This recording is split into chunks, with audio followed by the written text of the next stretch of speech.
kan zo te ho hi kan duat ve a hei thang kan kam saka pasal thain akama hei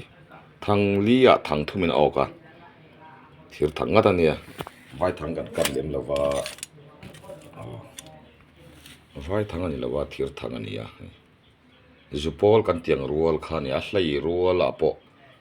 heng ho hi chu hei ai hlai khan om thina se hei o dan poi pakhat che ko ngani a vo era chai maya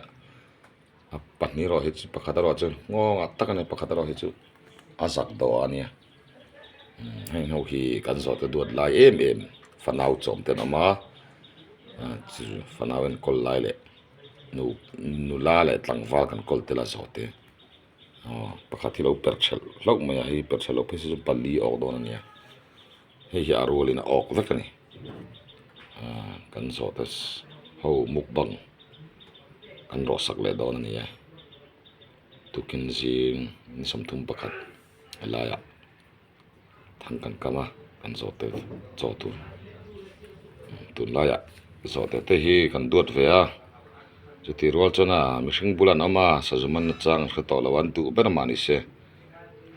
kan duat em ani kan zo te ho tan